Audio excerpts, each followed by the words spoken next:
All right, New York Giants Nation, this is Tim with Online Big Blue, bringing you the best in New York Giants sports talk and entertainment. Oh, it's getting closer to Thanksgiving and the Bengals game. Oh, I can't wait. I can't. You know what? I'm in a good mood when I just want to sing because of the fact that the Giants may potentially have an opportunity, and it's a very slim opportunity at this point in time to make the playoffs. But we're going to talk about two things today. One of the things is going to be how the Giants players were shocked by the firing of Marc Colombo, and also someone had a great question. What does happen if Jason Garrett is fired or moved on, or he just moves on? What does that do to Daniel Jones' career? But first, I want to just talk about something really quick. I've been contemplating doing live streams now for a while now. I get emails at least once or twice a day about when am I going to do it, who I'm going to do it with, if I'm going to do it as a regular occurrence. Probably not going to do it as a regular occurrence, but I probably will do it. But my question is, and I thought I would ask the subscribers, if I was to do my first live stream, who or whom should I do it with? I'm taking recommendations.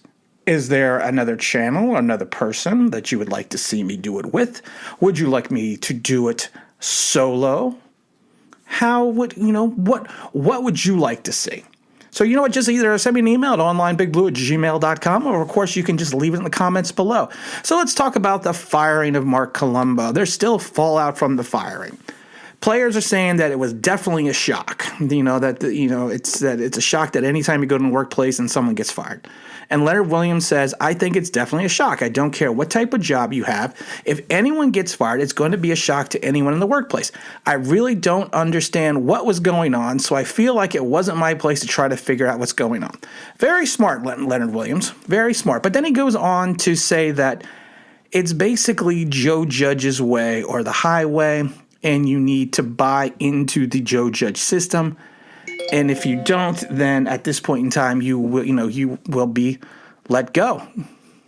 And he breaks it down to say Judge's style of coaching is good for players who want to win and want to play hard, practice hard, and understand that your practice is reflective on how you play. Guys that are willing to buy into the program are going to do great under a system like that.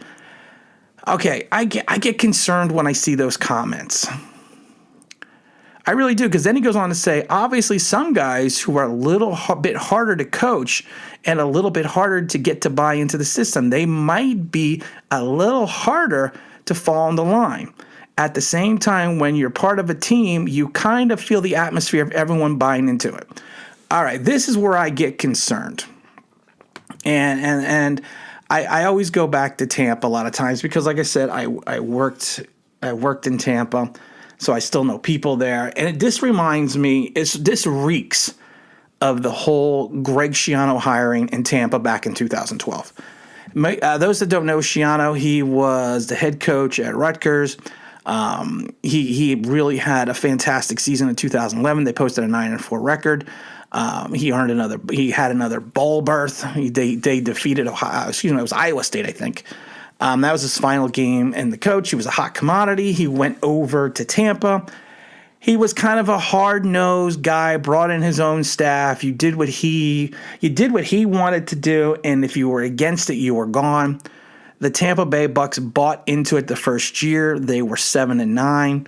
They did have a loss to the Giants that year in 2012, and Schiano got blasted for when the Giants were in the victory formation and Eli was going down on a knee. Schiano sent his guys jumping over the line to try to cause a fumble. People thought that was a Harry High School play, not a play that should be acclimated into the pro playbook.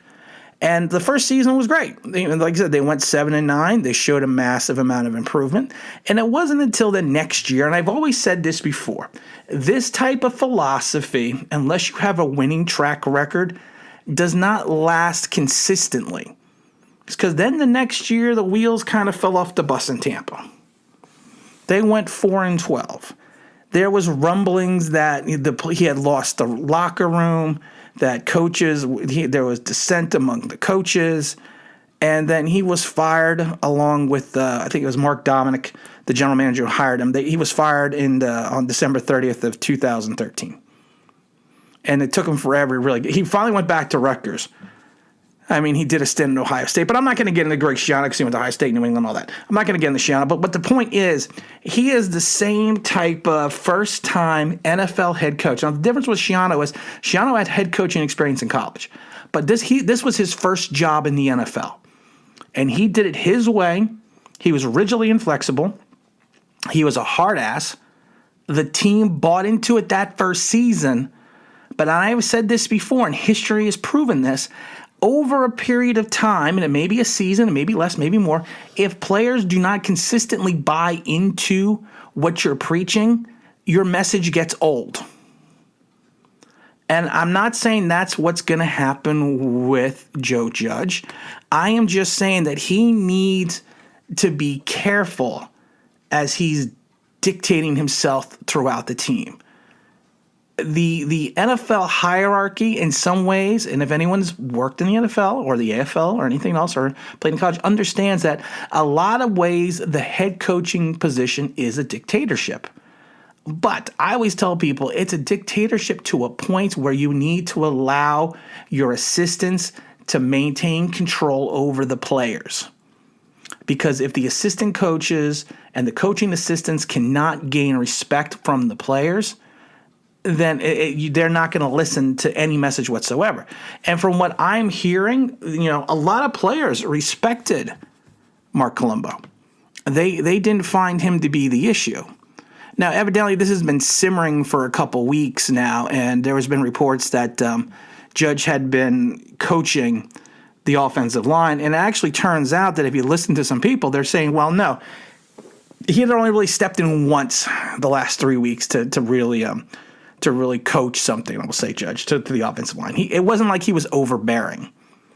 But anything else, like I said, if you think you are trying to build something and you are Marc Colombo, you don't want anyone coming in weekly and undercutting you because you are not going to have and gain the respect of the players that you are trying to coach. And with a team that has such a young offensive line, continuity is important. And I am not the fan of the fact that Colombo was trying to change some of the pass blocking techniques of Andrew Thomas. I understand that he was probably trying to make him better, but it wasn't working. So, I mean, do you feel like that was a reason to fire him? And I've said this before. If you think that, there was probably more than one heated conversation.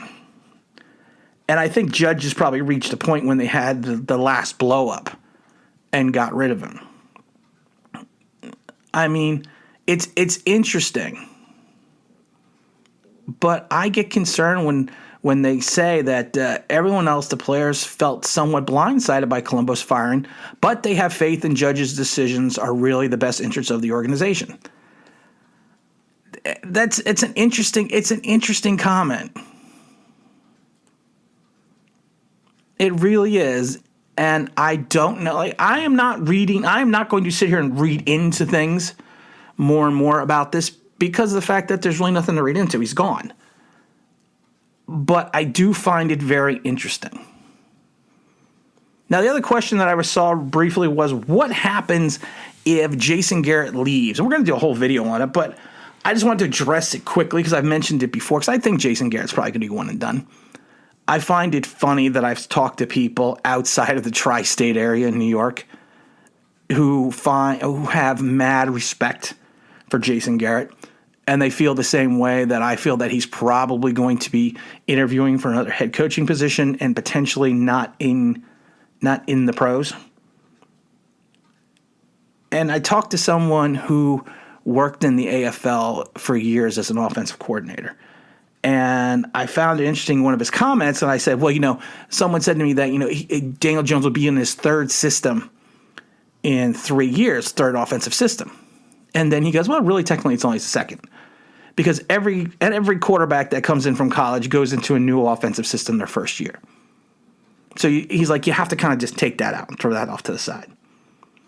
And then what happens is he's telling me that the second season, if you go from your second season to a third system with the second season to a third season, it's probably because you are not getting, or the organization or the head coach feels they are not getting the potential out of that quarterback, and the system is not playing towards the quarterback's strengths. So if anything, he was telling me it would make more sense to, if you feel that way, if Judge feels that way, that that Garrett's system does not play to the strengths of Daniel Jones, to get rid of Jason Garrett sooner than later, and then bring in an offensive coordinator who then will be able to extract the talent out of Daniel Jones. So he's saying it's not, in his mind, it's not really a big deal.